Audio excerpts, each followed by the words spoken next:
नमस्कार मित्रों, the nationalist view के इस ताज़ा अंक में आपका स्वागत है। हमारे साथ जुड़े हुए हैं हमारे खास मेहमान श्री गोपाल कृष्ण अग्रवाल जी। गोपाल जी, स्वागत है आपका। नमस्कार। गोपाल जी आर्थिक मामलों के जानकार हैं, इकोनॉमिस्ट हैं, और इसके अलावा चार्टर्ड अकाउंटेंट भी हैं। पोस्ट ग्रेजुएशन भी है उनका इकोनॉमिक्स में, और भारतीय जनता पार्टी के राष्ट्रीय प्रवक्ता यानी कि नेशनल स्पोक्स पर्सन भी हैं।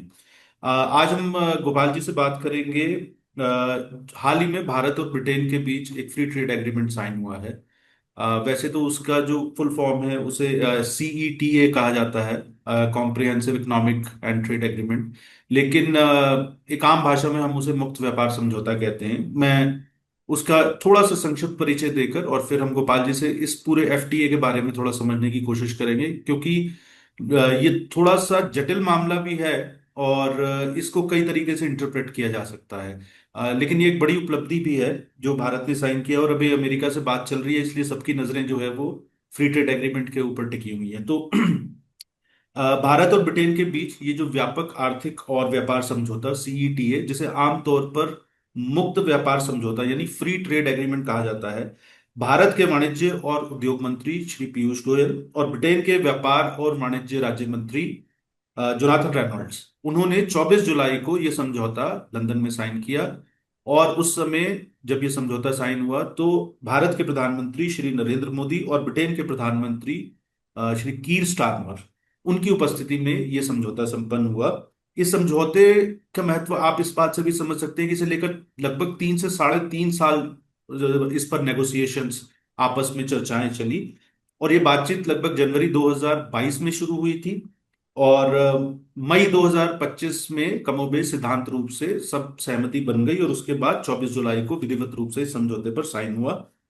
और इन 3 सालों के दौरान 15 से भी अधिक जो बातचीत के दौर हुए, और इस दौरान कई बार गतिरोध भी आया, कई बार बातचीत में थोड़ी दिक्कतें भी आई, लेकिन अंततः दोनों देशों ने अपने अपने जो संवेदनशील क्षेत्र थे उसको जो है वो प्रोटेक्ट करके रखा, लेकिन साथ ही एक मुक्त व्यापार की संभावना भी खोली। तो सबसे पहले तो गोपाल जी, आप हमारे दर्शकों को ये बताएं, ये मुक्त व्यापार समझौता होता क्या है बेसिकली। पहले WTO की बात होती थी, आज फ्री ट्रेड एग्रीमेंट की बात हो रही है। तो ये फ्री ट्रेड एग्रीमेंट होता क्या है? नमस्कार अरुण जी, आपके दर्शकों को का मेरा को सबको अभिनंदन। और मैं आपके एपिसोड देखता हूँ बहुत डिटेल तरीके से।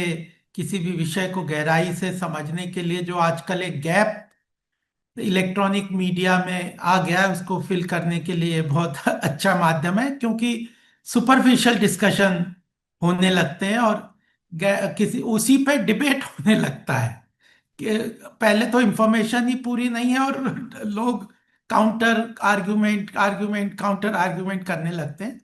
तो ये बहुत अच्छा आपका इनिशिएटिव है और मुझे अच्छा लगता है आपके साथ इसमें भागीदारी करने के लिए, क्योंकि आर्थिक विषय मेरे इंटरेस्ट का भी सब्जेक्ट है। और अब पार्टी की तरफ से मेरा ये काम भी है कि इन विषयों को जनता लोगों तक पहुंचाएं, जो स्टेक होल्डर्स हैं उन तक भी पहुंचाएं, और उनके अगर कोई रिजर्वेशंस हैं, सजेशंस हैं, तो वो एक प्लेटफॉर्म के रूप से हम सरकार की तरफ पहुंचाने का भी प्रयास करते हैं। यह एक कार्य का मेरा विस्तार है। और जैसा आपने प्रश्न किया कि ये फ्री ट्रेड एग्रीमेंट अभी आजकल बहुत ज्यादा चर्चा में है, और खासकर जब से यूएस मिस्टर डोनाल्ड ट्रंप ने ये कह दी टैरिफ को एक टैरिफ वॉर की तरह उन्होंने उसकी घोषणा कर दी। Unilateral tariff war, reciprocal tariff war. और उन्होंने एक तरीके से एक डिसरप्शन पूरे ग्लोबल इकोनॉमी के अंतर्गत कर दिया। तो उसका इम्पैक्ट हुआ है कई इकोनॉमीज में, और उसका इम्पैक्ट लॉन्ग टर्म में भी होगा। और वह एक अपॉर्चुनिटी भी, मैं तो इसको एक अपॉर्चुनिटी की तरह देखता हूं। पहले क्या होता था कि जैसा आपने बोला, गैट है या general agreement on trade and tariff होता था, ऑर्गेनाइजेशन WTO के अंतर्गत होता था, या फिर मल्टीलेटरल प्लेटफॉर्म्स होते हैं जैसे ब्रिक्स है, आसियान है, फिर आरसेप था, फिर क्वेड है, एससीओ है, ऐसे कई तरीके के मल्टीलेटरल ट्रेड प्लेटफॉर्म्स थे जहां पे जो भी उसके मेंबर होते थे वो कंसेंसस बना के एक एग्रीमेंट आपस में साइन करते थे, क्योंकि कस्टम ड्यूटीज और बॉर्डर ट्रेड के ऊपर जो टैरिफ लगना है, और वो जो था वह सबको सब उन जितने भी मेंबर होते थे उनको सब पे वो लागू हो जाता था। तो इंडिविजुअल कंट्रीज को नेगोशिएशन करने की जरूरत नहीं थी। मल्टीलेटरल प्लेटफॉर्म पे एक फॉर्मेट के अंतर्गत ये तय हो जाता था कि इन इन चीजों में ऐसी ड्यूटीज रहेगी आपस में, और वो सब मेंबर कंट्रीज जो होते थे मोस्ट फेवर्ड नेशन के नाम से होता था, एमएफएन, मोस्ट फेवर्ड नेशन। तो फिर जो भी उसके मेंबर हो जाते थे उन सबको वही ड्यूटी स्ट्रक्चर लगाना पड़ता था।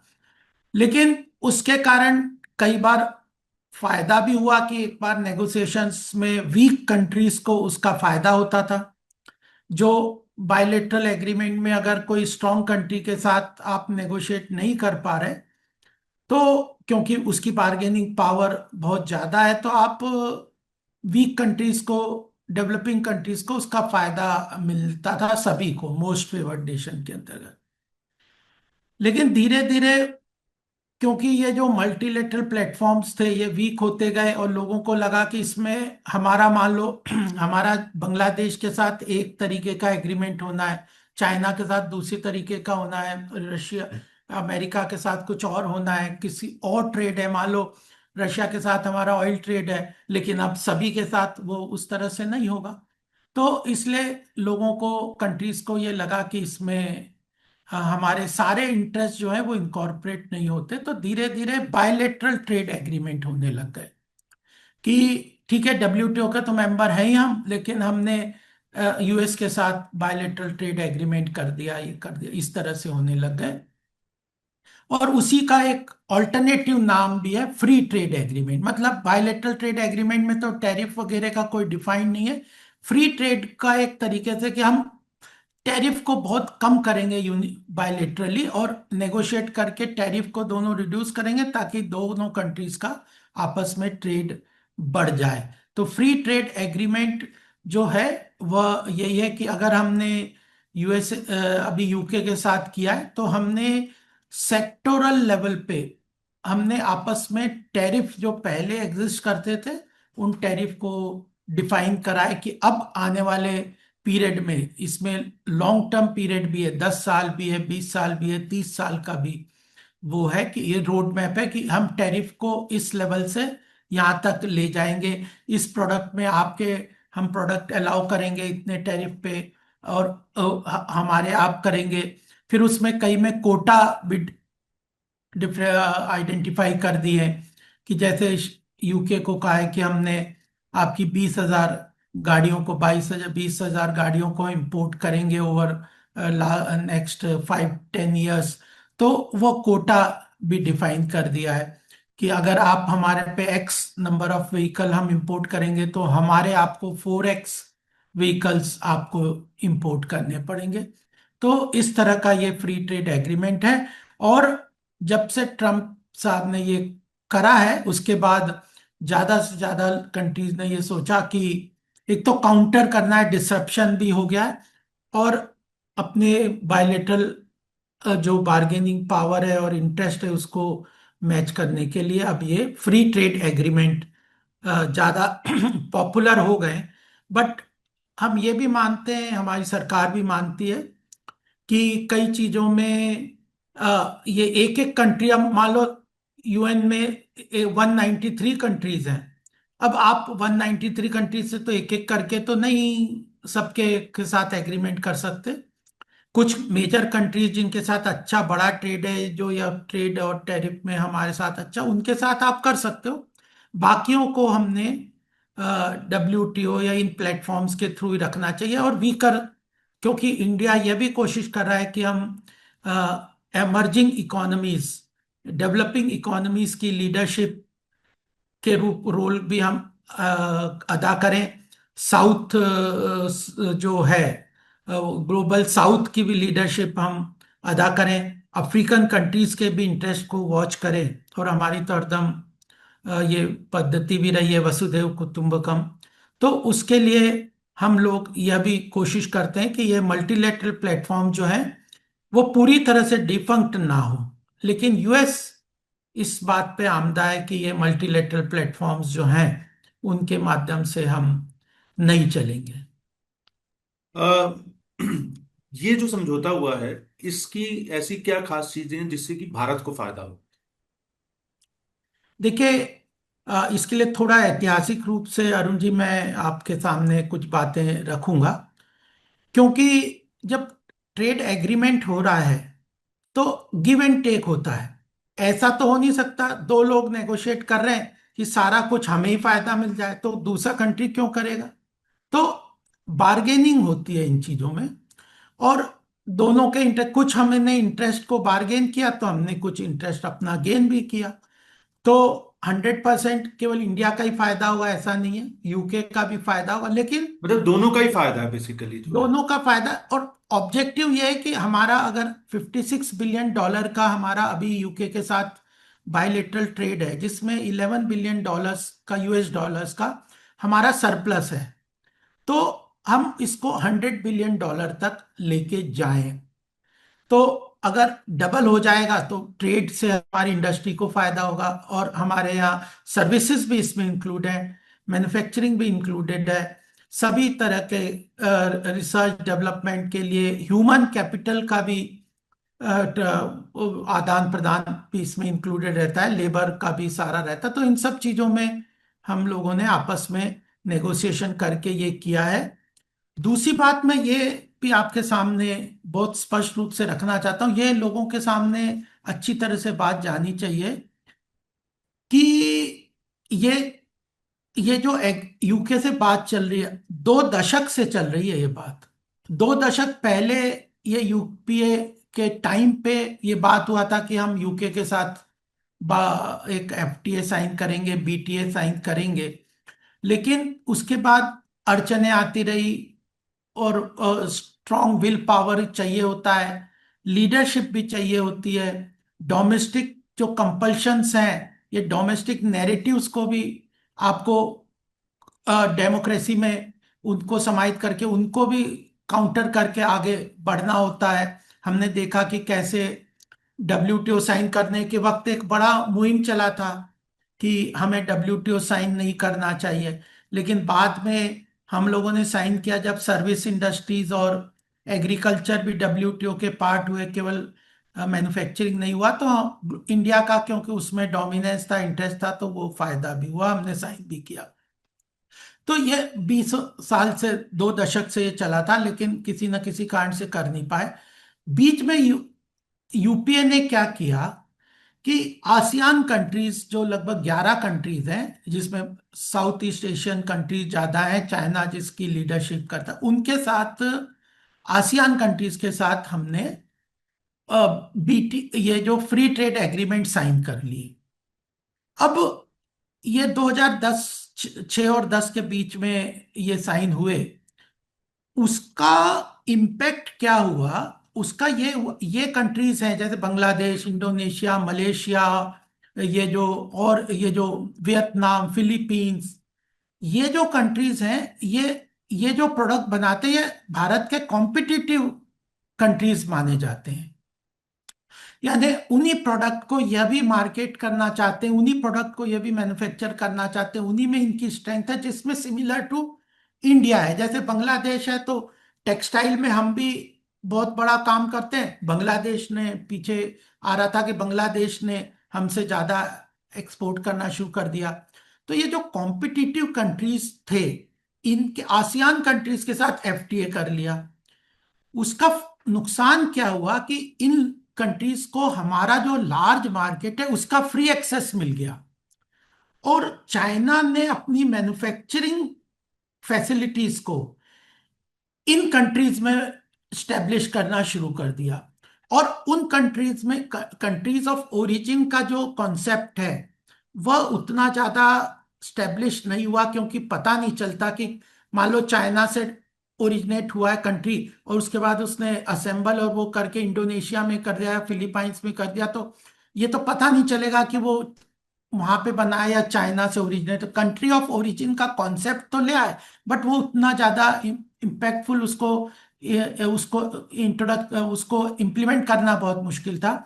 तो चाइना को एक एक्सेस मिल गया उसकी मैन्युफैक्चरिंग को हमारे इंडियन मार्केट्स में, और इन कंट्रीज को भी एक एक्सेस मिल गया, क्योंकि वैल्यू एडिशन तो होता ही है उन कंट्रीज में।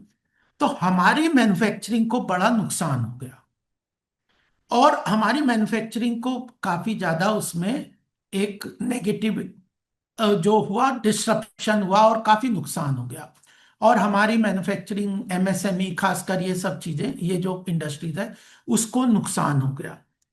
तो हम लोगों ने जब 14 में आए तो हमने कहा ये we should rethink on FTA with ASEAN countries, और उसी में आरसेप पे भी हमें बड़ा प्रेशर था। 16 कंट्रीज हैं। आप तो कई डोमेस्टिक के लोग भी कहते थे कि आरसेप नहीं साइन करेंगे तो we will be thrown out of this 16 countries market et cetera, but our prime minister and we all thought that we should not at this stage sign RCEP, because it will give free access to China and countries which are competitive to us। तो यह नुकसान होगा, तो हमने RCEP नहीं sign किया, और हमने उसके बाद अपनी विजन को चेंज किया। ये एक इंपॉर्टेंट पॉइंट अंडरलाइन करना चाहता हूं मैं, कि जिन कंट्रीज में हमारी डोमेस्टिक सप्लाई मैन्युफैक्चरिंग को रीजनल सप्लाई चेन और ग्लोबल सप्लाई चेन में एक्सेस मिलेगा अल्टीमेटली। कोई भी प्रोडक्ट अरुण जी पूरा का पूरा ना हिंदुस्तान में बनता है, ना चाइना में बनता है, ना इंडोनेशिया में, ना यूके में। कहीं से नट आता है, कहीं से बोल्ट आता है, कहीं से कुछ आता है, प्रोडक्ट आता है, कहीं से बैटरी आती है, कहीं से कुछ आता है, और असेंबल होके ग्लोब एक सप्लाई चेन बनती है, और फाइनल प्रोडक्ट वो करते हैं। वैल्यू एडिशन अलग अलग जगह से होता है। तो उन कंट्रीज के ग्लोबल सप्लाई चेन्स, कुछ स्टेब्लिश ग्लोबल सप्लाई चेन्स हैं, कुछ जैसे ऑटोमोबाइल की ग्लोबल सप्लाई चेन है, फार्मास्यूटिकल की ग्लोबल सप्लाई चेन है, टेक्सटाइल की ग्लोबल सप्लाई चेन है, एयर स्पेस डिफेंस इनकी सप्लाई चेन है।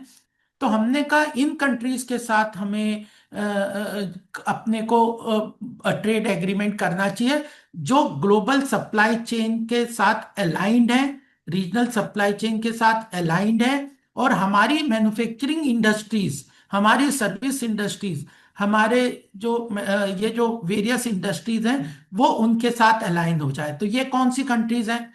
जिन वो है यूरोप है, यूएई है, ऑस्ट्रेलिया है, यूके है, इवन यूएसए भी है।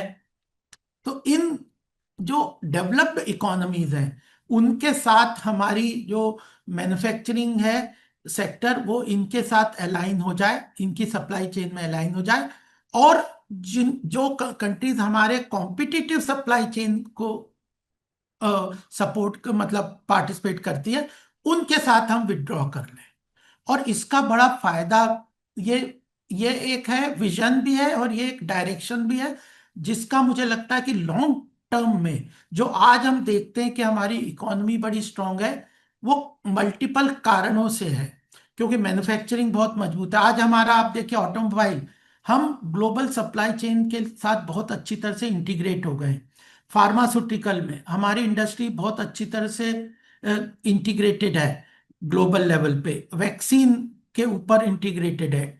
हमारा स्पेस टेक्नोलॉजी, हमारी फिनटेक, हमारी सर्विस इंडस्ट्रीज, आईटी इंडस्ट्रीज, ये सारे जो ब्लॉकचेन टेक्नोलॉजी, अकाउंटिंग, ऐसे प्रोफेशंस हैं, इन सब भी हम लोगों ने बहुत अच्छी तरह से इंटीग्रेट करने का रास्ता खोला है। उस डायरेक्शन में चले, इसीलिए हमने सबसे पहले ऑस्ट्रेलिया से फ्री एफटीए किया।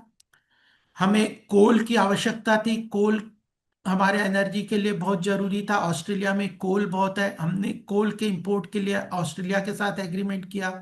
यूएई में हमारी सर्विस इंडस्ट्री के लोग बहुत जाते हैं, वहाँ पे हम लोग बहुत सारी food items, agro based products हैं, उनको सप्लाई करते हैं, उसके साथ किया। अब ये यूके के साथ किया, यूरोपियन यूनियन के साथ, जिसमें बाकी सारे कंट्री, जर्मनी और स्विट्जरलैंड, ये सब सारे, नीदरलैंड, बहुत सारे सारे यूरोपियन नेशंस आते हैं, उनके साथ कर रहे हैं। हम तो यूएसए के साथ भी चाहते हैं करना, लेकिन यूएसए के साथ अभी कई हिंड्रेंसेस हैं, कई चीजें वो बढ़ रहा है, लेकिन बट हम सोचते हैं कि जब तक यूएसए के साथ होता है या नहीं होता, क्योंकि वो जो ट्रम्प साहब हैं वो इस वक्त फिकल माइंड से चलते हैं। उनका एकदम स्टेट वो नहीं है कि आज उन्होंने कह दिया कल फिर वो चेंज कर दे। तो मैं हम उसके लिए इस पे ना बहुत एक जल्दी छोटा में सा नहीं है। एनेक्डोट आपको बताता हूँ कि मैं वो देख रहा था, एक स्टैंड अप कॉमेडियन ही है। तो वो बड़ा अच्छा कह रहे थे, वो कह रहे थे कि ट्रम्प जो है, उन्होंने जो है ना न्यूज़पेपर इंडस्ट्री को या मीडिया इंडस्ट्री को जो है ना एक तरीके से रिवाइव कर दिया है। कि हर व्यक्ति जो है, जो थोड़ा भी कंसर्न्ड है, मतलब काम धंधे या किसी भी चीज से, वो रोज सुबह उठता है और सबसे पहले अखबार में ये पढ़ने की कोशिश करता है या न्यूज में देखने की कोशिश करता है कल रात को इस व्यक्ति ने क्या कर दिया होगा, जो है कि कोई नया ऑर्डर तो नहीं निकाल दिया, जो है। तो सारे लोगों को काम पर लगा दिया बेसिकली ट्रम्प साहब ने, जो है ना पूरी दुनिया के अंदर हर आदमी अलर्ट मोड में है कि आदमी कभी भी कोई भी चीज की जो है घोषणा कर सकता है। जैसे अमेरिका का डिपार्टमेंट ऑफ एजुकेशन ही बंद कर दिया उन्होंने, जो है। अच्छा।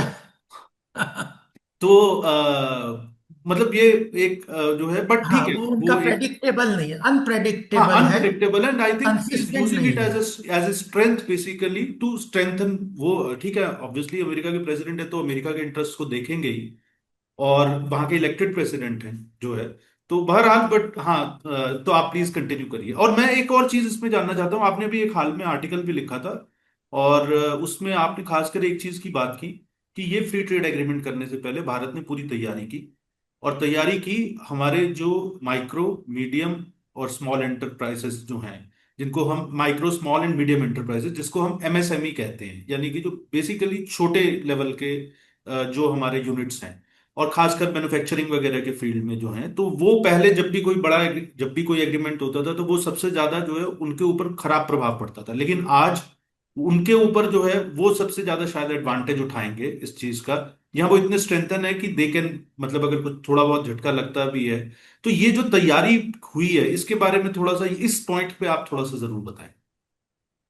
हाँ देखिए, आपने महत्वपूर्ण बात उठाई है और मैंने उसको बहुत एक्सटेंसिवली उस आर्टिकल में भी कवर किया है। और उसके ऊपर कुछ चीजें मैं आपको बताऊंगा और जो हम उसका लिंक गवर्नमेंट। भी शेयर कर देंगे डिस्क्रिप्शन बॉक्स में आर्टिकल। हाँ, और उसमें कुछ चीजें गवर्नमेंट ने उन सजेशंस वगैरह पे एक्शन भी, गवर्नमेंट का स्यू मोटो भी काफी एक्टिवली इन्वॉल्वमेंट रहता है, करने भी लग गए। देखिए, जैसे हमने ये कहा कि हमारा डायरेक्शन और ये चेंज हुआ है, तो फ्री ट्रेड एग्रीमेंट करने से ट्रेड बढ़ जाएगा ऐसा नहीं होता। हमने टारगेट रखा है यूके से कि $100 बिलियन का हम ट्रेड, बायलेटरल ट्रेड कर देंगे 56 से। लेकिन एफटीए कर दिया तो ये हो जाएगा ऐसा नहीं होता। मैं एक और एग्जांपल आपके सामने, हमने जापान और कोरिया से, यूपीए के बहुत सालों पहले जापान और कोरिया से एफटीए साइन किया है, कुछ भी ट्रेड नहीं बढ़ा। उनके साथ हमारा फ्री ट्रेड एग्रीमेंट है जापान और कोरिया से, कोई ट्रेड में फर्क नहीं हुआ, इजाफा नहीं हुआ मेजर। तो फ्री ट्रेड एग्रीमेंट केवल करने से ये इनेबलिंग एनवायरनमेंट क्रिएट होता है, अपॉर्चुनिटी होती है, बट उसके लिए हमारी इंडस्ट्री को ग्लोबली कॉम्पिटिटिव होना जरूरी है। अगर हमारी इंडस्ट्री ग्लोबली कॉम्पिटिटिव नहीं है, तो फिर हम उस मार्केट में स्टैंड नहीं करेंगे। हमारे जो कॉम्पिटिटर्स हैं, जो हम वहाँ, एक तो वो वहाँ के प्रोडक्ट एक्सेप्टेबल वहाँ के मार्केट में नहीं होंगे, और हमारे कॉम्पिटिटर्स को हम compete नहीं कर पाएंगे। तो हमारा यह भी फोकस है कि अनेबलिंग एनवायरनमेंट तो हम करेंगे, लेकिन उसके पहले डोमेस्टिक मैन्युफैक्चरिंग सेक्टर को स्ट्रेंथन करना है। तो स्ट्रेंथन कि दो एरियाज से होता है, एक तो कॉस्ट रिडक्शन होना, कॉस्ट कॉम्पिटिटिवनेस मैन्युफैक्चरिंग सेक्टर की होनी चाहिए। अगर कॉस्ट कॉम्पिटिटिव नहीं हुई तो हम ग्लोबल मार्केट में स्टैंड नहीं करेंगे हमारी मैन्युफैक्चरिंग। दूसरी चीज है क्वालिटी, क्वालिटी स्टैंडर्ड्स को आगे लेके जाना, क्वालिटी स्टैंडर्ड्स के ऊपर स्टेब्लिश करना, ये सारे चीजें भी बहुत जरूरी है।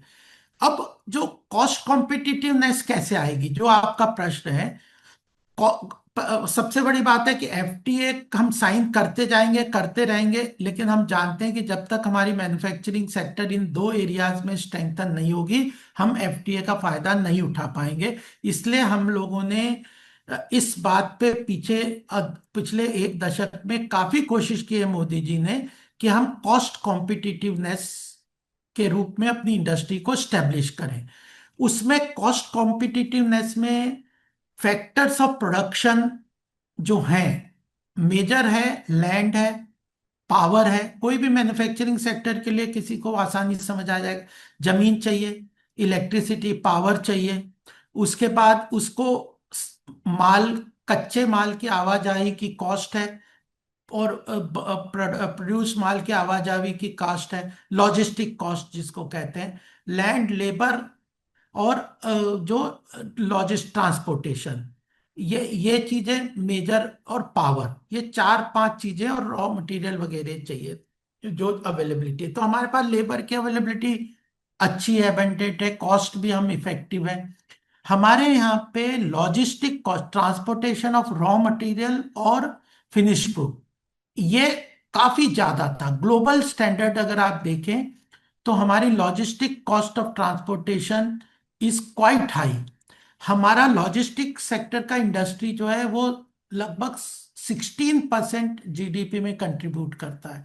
अब प्रधानमंत्री जी ने, जब ये इंफ्रास्ट्रक्चर डेवलपमेंट आप देखते हैं, रोड कैसे होगा, रोड, रेलवेज, एयरवेज, वाटरवेज, और जो फ्री, ये जो मैन्युफैक्चरिंग, जो एक्सप्रेसवेज जो है, डिफेंस कॉरिडोर है, मैन्युफैक्चरिंग कॉरिडोर है, इन सबको बना के ट्रांसपोर्टेशन कॉस्ट को कम करने का एक लॉजिस्टिक पॉलिसी लेके आए थे। और ये पिछले हमारे पूरे रेंज में, और ये टारगेट रखा कि लॉजिस्टिक कॉस्ट जो जीडीपी को कंट्रीब्यूट कर रहा है 16%, उसकी कंट्रीब्यूशन को हम 10% पे ले आएंगे। मतलब टारगेट आप देखिए कैसे क्या, कि जीडीपी को लॉजिस्टिक सेक्टर कंट्रीब्यूट कर रहा है 16%, तो उसको यानी ऑलमोस्ट 60% घटा के हम अपने रॉ मटेरियल और फिनिश गुड की ट्रांसपोर्टेशन को कम करेंगे, ताकि ग्लोबली कॉम्पिटिटिव हमारी इंडस्ट्री हो।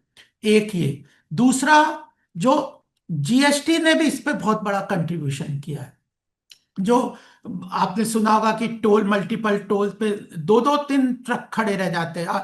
10 10 आज तमिलनाडु से कोई चीज आनी है तो पहले 10 15 दिन लगते थे, आज 3 4 दिन में वो सामान आ जाता है, क्योंकि टोल का ई वे बिल ये सब आ गए। तो कॉस्ट भी बढ़ गई, घट गई, पेट्रोल की कॉस्ट भी घट गई, टाइम भी रिड्यूस हो गया।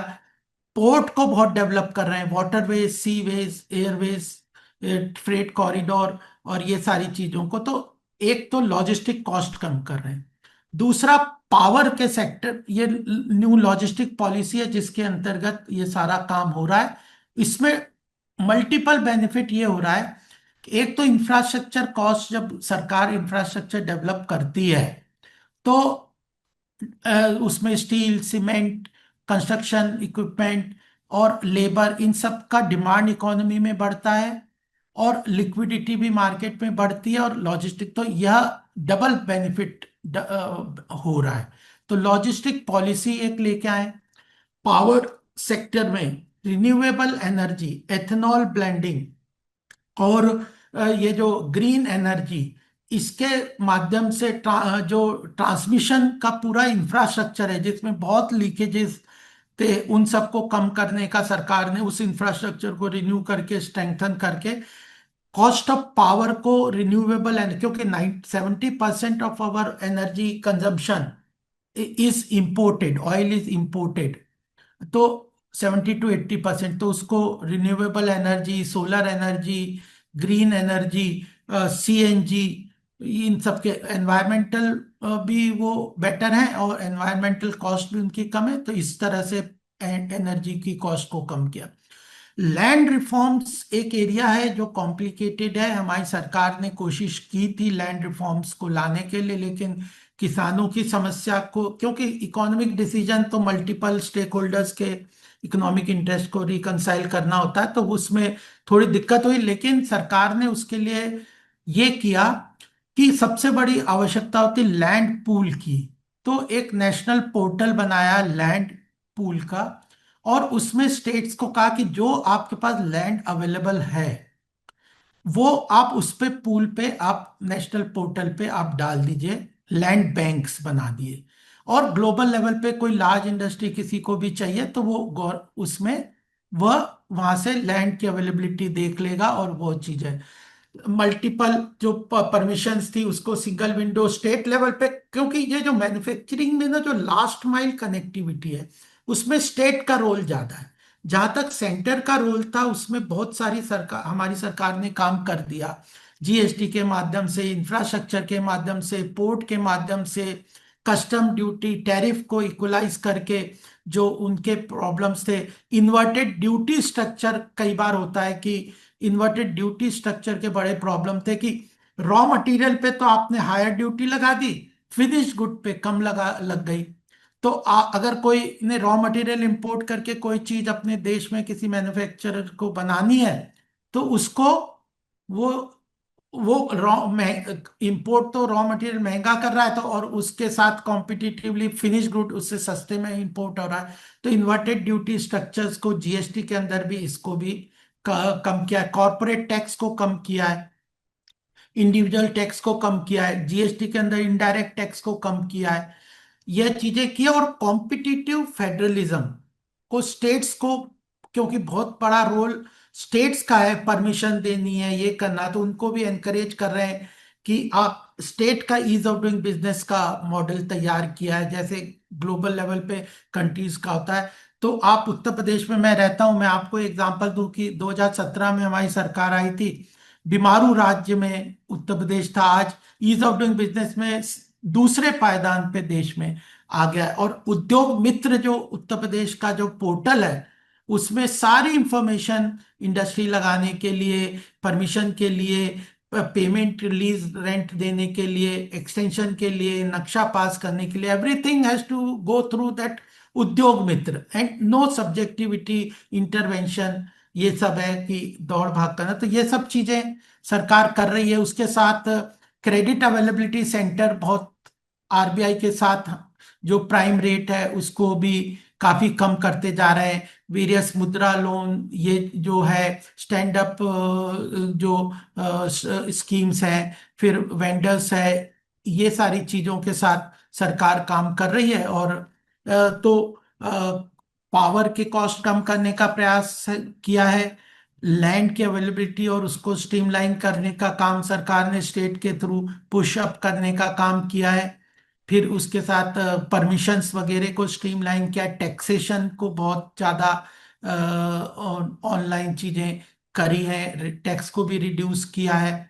और वेरियस क्रेडिट अवेलेबिलिटी के अंतर्गत सरकार ने बैंकों को स्ट्रेंथन किया, उनकी लैंडिंग कैपेसिटी को बढ़ाया है, और इंटरेस्ट रेट को भी कम किया है। तो एफटीए के साथ इन सारी चीजों को जो एक 10 साल में एक इकोसिस्टम क्रिएट किया है सरकार ने, जिसके कारण हमारे मैक्रो इकोनॉमिक पैरामीटर्स जो थे, जो कि किसी भी इकोनॉमी को स्ट्रेंथन करने के लिए रोबस्ट होने चाहिए, जैसे इन्फ्लेशन आज हमारा 2% से कम है, फिस्कल डेफिसिट 4.65% से कम है, हमारी economy GDP growth rate globally fastest growing economy है, हमारा एफडीआई वर्ल्ड में सबसे ज्यादा। तो यह मैक्रो इकोनॉमिक पैरामीटर्स भी बड़े रोबस्ट है, तो यह एक इकोसिस्टम भी क्रिएट किया हुआ है।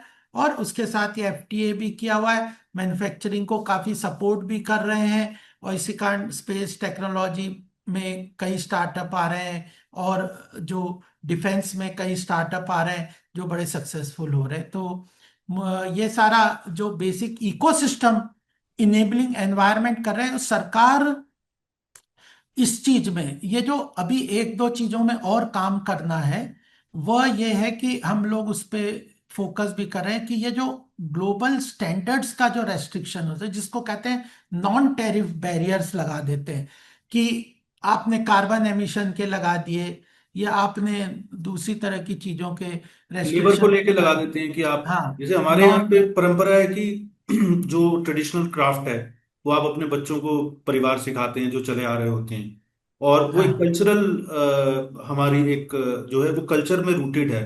तो वो ऐसा नहीं है कि वो चाइल्ड लेबर है। तो कि एक परिवार में बेसिकली जो है वो जो एक ट्रेडिशनल क्राफ्ट है वो पास ऑन हो रहा है, लेकिन अब वो उसी चीज को लेकर जो है अपने क्राइटेरिया में जो है चाइल्ड लेबर का लगाकर जो है वो अक्सर जो है वो कई प्रोडक्ट्स को वो कर दिया जाता है। तो ये भी मतलब एक दर्शकों से मैं वो जो है वो साझा कर रहा हूँ। और मैं इसके साथ ही एक अंतिम सवाल भी जोड़ देता हूँ। आप नॉन टैरिफ बैरियर्स के बारे में तो बता ही रहे हैं, कि एक मेरा अंतिम प्रश्न साथ में ये भी बताइएगा, ये एग्रीकल्चर और जो डेयरी सेक्टर है इसको लेके, मतलब भारत तो स्टेडफास्ट रहा है अभी भी डेयरी सेक्टर, और जहां तक मेरी जानकारी एग्रीकल्चर सेक्टर भी हम उस तरीके से हमने खोला नहीं है। अमेरिका भी दबाव डाल रहा है, और जहां तक मेरी जानकारी है कि मेन जो मुद्दा अटका भी हुआ है वो एग्रीकल्चर और डेयरी सेक्टर।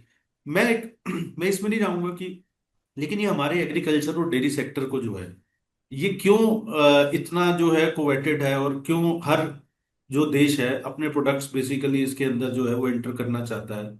और आप कैसे देखते हैं इस पूरी चीज को? आप नॉन टैरिफ बैरियर्स वाली बात कंप्लीट करके इस पे भी थोड़ी रोशनी डाल। नहीं तो सरकार ने ग्लोबल स्टैंडर्ड्स के लिए इंस्टीट्यूशंस जो बीएसआई है और भी स्टैंडर्ड इंस्टीट्यूशन है, पेटेंट है, इनके इंफ्रास्ट्रक्चर को भी मजबूत करने का प्रयास किया है ताकि हम लोग ग्लोबल स्टैंडर्ड्स को मीट आउट करें। क्वालिटी कंट्रोल ऑर्डर भी सरकार लेके आई है कि आपको किस क्वालिटी का प्रोडक्ट बनाना है, ये इंपोर्ट करना है एक्सपोर्ट करना है, उसमें क्वालिटी कंट्रोल ऑर्डर भी लेके आए। उसके नेगेटिव इम्पैक्ट भी है और चर्चा भी हो रही है कि उसको भी बहुत स्ट्रीमलाइन करना है। एकदम रामबाण नहीं है कि क्वालिटी कंट्रोल आपने एकदम लगा दिया तो आपको एमएसएमई को, कई स्टेट में लार्ज इंडस्ट्रीज को तो फायदा हो जाता है, छोटी इंडस्ट्रीज को नुकसान होता है। तो ये सारी चीजों में सरकार कर रही है। और जो आपने कहा कि देखिए एग्रीकल्चर सेक्टर में हमारी अगर 55% से ज्यादा देश की जनसंख्या एग्रीकल्चर सेक्टर में इन्वॉल्व है और प्रोडक्शन होता है, उसकी जो वेगरीज ऑफ नेचर जिसको कहते हैं कि अगर प्रोडक्शन बहुत हाई भी हो गया, बढ़ भी गया, केवल प्रोडक्शन लिंक इंसेंटिव जब होते हैं एग्रीकल्चर में, या प्रोडक्शन का इंक्रीज करने के जब फैक्टर्स आ जाते हैं और इंक्रीज भी हो जाता है तो प्राइस काफी डिक्रीज हो जाता है। तो ग्लोबली सब लोग फार्मर इंडस्ट्रीज को, क्योंकि ओवरऑल जो फूड एंड अदर इंडस्ट्री का प्रोडक्शन है वो ग्लोबली बहुत हाई है, जितना कंजम्पशन की कैपेसिटी है उससे ज्यादा प्रोड्यूस ग्लोबली होता है।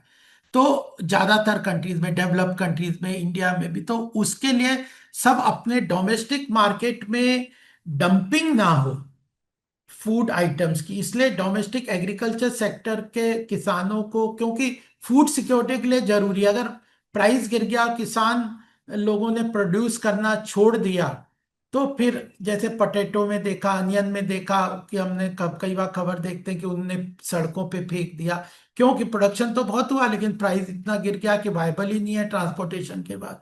तो इसलिए डोमेस्टिक एग्रीकल्चर इंडस्ट्रीज को हम प्रोटेक्ट करते हैं।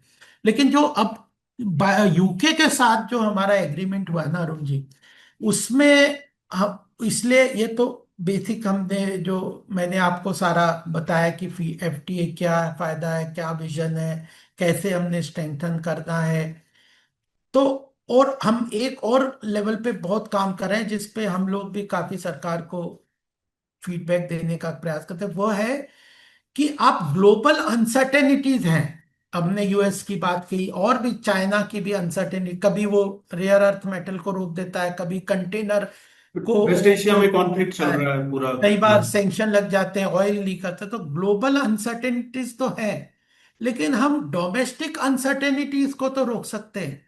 तो हम कोशिश कर रहे हैं कि डोमेस्टिक अनसर्टेनिटीज एक स्टेबल पॉलिसीज आए, टैक्सेशन की, वो उस बाकी सारी चीजों की एक जो पॉलिसीज लेवल पे, इंडस्ट्रियल पॉलिसी है, लॉजिस्टिक पॉलिसी है, लेबर पॉलिसी है, और सारी पॉलिसीज जो है, रिन्यूएबल एनर्जी की पॉलिसीज है, इन सब में एक लॉन्ग टर्म स्ट्रेटेजिक एक पॉलिसी बना ले, डोमेस्टिक अनसर्टेनिटी को हम कम करें। तो इस पे भी बहुत काम सरकार कर, कल भी आप देखेंगे तो इंडियन एक्सप्रेस में काफी बड़ा आइटम न्यूज था कि सरकार ने कहा, हम लोगों ने इस आर्टिकल में भी मैंने काफी लिखा है कि हमें ग्लोबल अनसर्टेनिटी को अगर हम कंट्रोल नहीं कर पाते तो डोमेस्टिक अनसर्टेनिटी पे बहुत तेजी से काम करना पड़ेगा।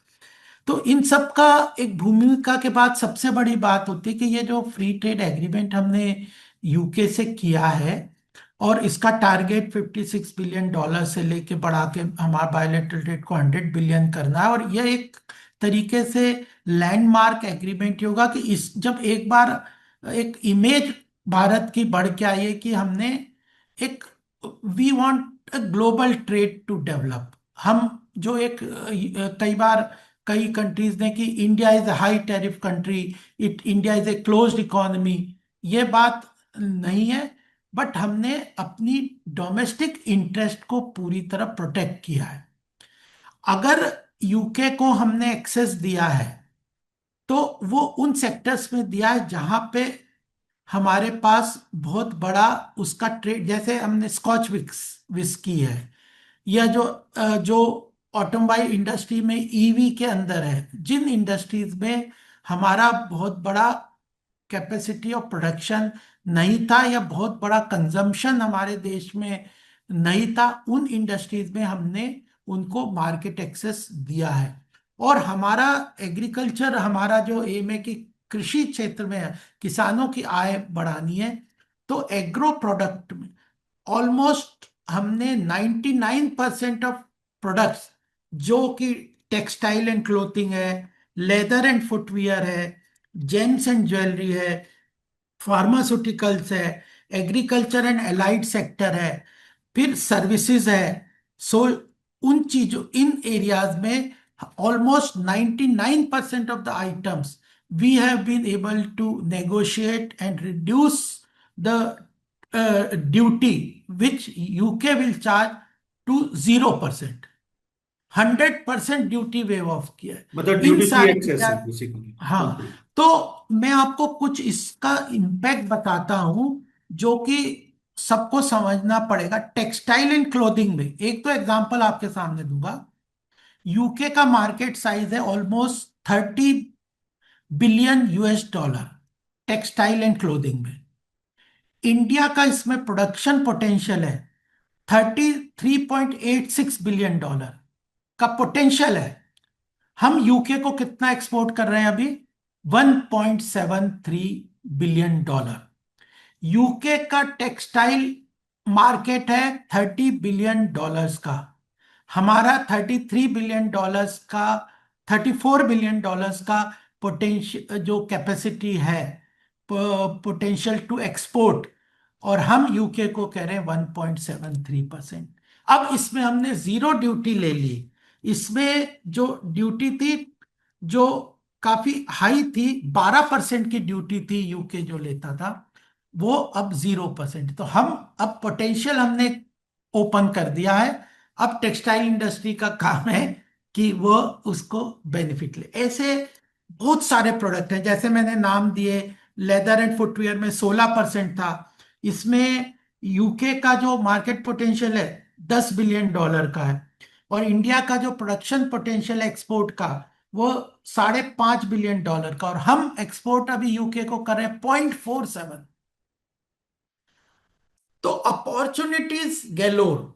और उन एरियाज में एग्रो प्रोडक्ट में है, और हमने 95% अपने एग्रो प्रोडक्ट को यूके के लिए zero, dairy and agro product में 0% ड्यूटी से खोल दिया है। मिल्क है, बाकी चीजें हैं एग्रो, उसमें सारी चीजें हैं। तो हम जो दूसरी तरफ हम जो काम कर रहे हैं वो है, अमित शाह जी इस बात पे बहुत फोकस करें कि हमें एफपीओ बनाए, फार्मर प्रोड्यूसर ऑर्गेनाइजेशन, जो फार्म के लेवल पे ही वैल्यू एडिशन करें, ताकि केवल डोमेस्टिक जो हम एग्रो प्रोडक्ट बनाते हैं उसका वैल्यू एडिशन हो। फार्मर प्रोड्यूसर ऑर्गेनाइजेशंस जस्ट बहुत लाइक बना, कोऑपरेटिव मिल्क सेक्टर में हमने डेयरी सेक्टर में कोऑपरेटिव किया था। सेक्टर में बहुत रिफॉर्म्स अभी 3-4 दिन पहले ही न्यू कोऑपरेटिव पॉलिसी लेके आए, जिसमें कोऑपरेटिव सेक्टर को हमारी बहुत सरकार ने तो पहली बढ़ाया बार है। कोऑपरेटिव्स की मिनिस्ट्री अलग से बनाई है, जिसको अमित शाह हाँ, जी। और सेल्फ हेल्प ग्रुप्स महिलाओं के बनाए। तो ये सारी चीजों से, ऐसे ही सारी चीजों में, जेम्स एंड ज्वेलरी में जो बहुत बड़ा हमारे यहाँ पे इंडस्ट्री है, यूके जो इंपोर्ट करता है 78.5 85% उसका मार्केट, $1 बिलियन का मार्केट साइज है यूके का जेम एंड ज्वेलरी में।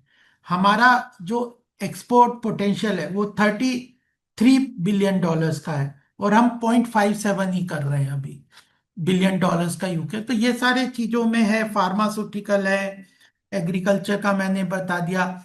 ऑटोमोबाइल में, ईवी में हमने खोला है यूके को के इंपोर्ट के लिए, लेकिन हमने एक कंडीशन लगा दी है कि जो कोटा लगा दिया है, कोटा कर दिया है कि 20,000 कार्स आप ओवर 10 ईयर्स, एक डिकेड, एक पीरियड है उसमें आप यहाँ पे इंपोर्ट कर सकते हो, और that has to be vehicle market access, एक वैल्यू है कितने पाउंड के ऊपर की कारें आप कर सकते हैं। तो और उसमें अगर इंडिया कभी मैन्युफैक्चरिंग करेगा तो इंडिया को 4x कोटा मिलेगा, 4 times the what quota we give. तो ये मुझे लगता है। और एक और बड़ी बात वो की है कि डबल कंट्रीब्यूशन, जो सर्विस इंडस्ट्री हमारे लिए बहुत महत्वपूर्ण है। हमारे यहाँ से बहुत सारे प्रोफेशनल्स हैं, और जो हमारे आईटी प्रोफेशनल्स हैं, अकाउंटिंग प्रोफेशनल्स हैं, ये बहुत, और अलग अलग इंडस्ट्री में जो प्रोफेशनल लोग हैं, एमबीएस वगैरह हैं, वो यूके में जाते थे, जॉब के लिए जाते थे, नौकरी के लिए जाते थे, तो वो वहाँ पे एक सोशल सिक्योरिटी उनकी कट जाती थी। या 12% या लगभग 25% जो था उनकी सोशल सिक्योरिटी, उनकी वहां पे उनको पे करना पड़ता था ये अपनी 100 रुपए सैलरी में कमा से। रहे हैं तो 25 रुपए उसमें से वहां हाँ, जाएंगे। 25 रुपए उनको सोशल सिक्योरिटी में यूके को देना पड़ता था, और अगर शॉर्ट टर्म कमीशन पे वो गए 3 साल वगैरह के लिए, या जाते, ज्यादातर वही जाते हैं, तो उनको फिर उसका बेनिफिट नहीं मिलता, और वापस आते थे तो वो उनका लैप्स हो जाता था। तो अब उनको 3 साल तक के लोगों के लिए जो जॉब में जाएंगे, उनको यह 25% उनका नहीं कटेगा। तो ये डबल कंट्रीब्यूशन कन्वेंशन, ये एक मेजर अचीवमेंट है शॉर्ट टर्म जॉब सीकर्स के लिए। और प्रोफेशनल सर्विसेज लाइक ये जो अकाउंटिंग वगैरह है, इन सब के लिए हमने अपने प्रोफेशनल्स को वहां के लिए बायोलेटरल किया कि उनके प्रोफेशनल भी यहाँ पे काम कर सकते हैं, और हमारे प्रोफेशनल्स भी वहाँ काम कर सकते हैं। तो मैं एक अभी पीयू जी से डिस्कस कर रहा था कि हमने अकाउंटिंग प्रोफेशनल, मैं क्योंकि चार्टर्ड अकाउंटेंट भी हूँ, तो हमने हमारे अकाउंटिंग प्रोफेशंस के लोगों को, उनको खोल दिया। तो एक फिगर हमारे सामने आज चर्चा में आई कि हमारे chartered accountant, 3 lakh chartered accountant है जो ग्लोबली, यानी यूके में भी जो है वो इंडियन चार्टर्ड अकाउंटेंट फर्म ही पीयूसी भी ज्यादा चार्टर्ड है। अकाउंटेंट है हाँ। तो ना। चार्टर्ड अकाउंटेंट जो जी। आईसीएसआई के प्रेसिडेंट वगैरह से भी हमारा डिस्कशन हुआ था, उन्होंने कहा कि वहां पे मेजॉरिटी हमारे चार्टर्ड अकाउंटेंट्स ही वहां पे काम कर रहे हैं यूके में। तो अगर हम खोलते भी हैं तो हमें कोई नुकसान नहीं होगा। हमारे जो यहाँ के domestically chartered accountants accounting profession के हैं, वो ग्लोबली रिकॉग्नाइज किए जा रहे हैं कि वो बहुत अच्छे प्रोफेशनल, तो हमें कोई दिक्कत नहीं है। तो प्रोफेशनल्स के लिए खोला है। तो और ये इसलिए मुझे लगता है कि ये सारा जो यूके का है अच्छा है, लेकिन ये अपने आप में कोई इंडस्ट्री को बहुत बड़ा हमारे लिए बेनिफिट हो जाएगा ऐसा नहीं है। ये इनेबलिंग एनवायरनमेंट है। हमें डोमेस्टिक इंडस्ट्री को मोर कॉम्पिटिटिव करना है, स्ट्रेंथन करना है, क्वालिटी कंट्रोल के लिए लाना है, कॉस्ट का, लो कॉस्ट बेनिफिट के लिए कॉम्पिटिटिवनेस पे लाना है। एमएसएमई सेक्टर को हम लोग काफी सपोर्ट कर रहे हैं। तो मुझे लगता है कि अगर इस टेम्पलेट को लेके अब यूरोप के साथ भी हम कर लेते हैं, तो हमारे लिए एक बहुत बड़ा मार्केट एक्सेस, ग्लोबल और रीजनल सप्लाई चेन में एमएसएमई सेक्टर को, मैन्युफैक्चरिंग सेक्टर को, textile, leather, jewellery, fruit, food products, ये सब चीजों में हमें एक्सेस मिल जाएगा। और यूएस से हमारा नहीं भी होता, डिले भी होता है, तो हमें उतना उसका इम्पैक्ट हमारे मैन्युफैक्चरिंग सेक्टर को नहीं पड़ेगा। जरूर यूएस के साथ हमारा बड़ा ट्रेड है, लेकिन यूएस के साथ एक और चीज होगा कि जो कॉम्पिटिटिव कंट्रीज हैं, हम उसके लिए भी वेट कर रहे हैं, उनके साथ वो कितने लगाते हैं। अगर हम पे 25 लगाते हैं, उनको 35 लगाते हैं, तो हमें फिर इतना कॉम्पिटिटिव में, कंपटीशन में दिक्कत नहीं पड़ेगी। तो मुझे लगता है कि इसको पॉजिटिवली लेके चलना चाहिए। और जो लीडरशिप है वो नेशनल इंटरेस्ट के अंतर्गत फास्ट ट्रैक पे अपने इंटरेस्ट को वॉच करना और उस वॉच इंटरेस्ट को स्ट्रांगली लेके बात रखना, उस चीज में भी पूरी प्रतिबद्धता के साथ काम करती है। और फिर ये भी देखना चाहिए कि जब बायलेटरल या मल्टीलेटरल फ्री ट्रेड एग्रीमेंट वगैरह होते हैं तो गिव एंड टेक है। बहुत सारी चीजें हैं जो यूके की भी हमने एक्सेस दी है, लेकिन कोशिश की है कि उन चीजों, उन सेक्टर्स में आए जो कि हमारे को बहुत ज्यादा हार्म, हमारे मार्केट या डोमेस्टिक मैन्युफैक्चरर्स को या डोमेस्टिक ट्रेड को बहुत ज्यादा दिक्कत ना करे। तो बहुत बहुत धन्यवाद गोपाल जी, आपने बड़े अच्छे से जो है वो सारी बात को समझाया। और दर्शकों से आग्रह है कि कमेंट बॉक्स में अगर आपकी कोई भी कमेंट है वो लिखे, और कोई प्रश्न हो तो वो भी आप बताएं। और जल्दी मिलेंगे एक नए विषय के साथ। गोपाल जी बहुत बहुत धन्यवाद, नमस्कार।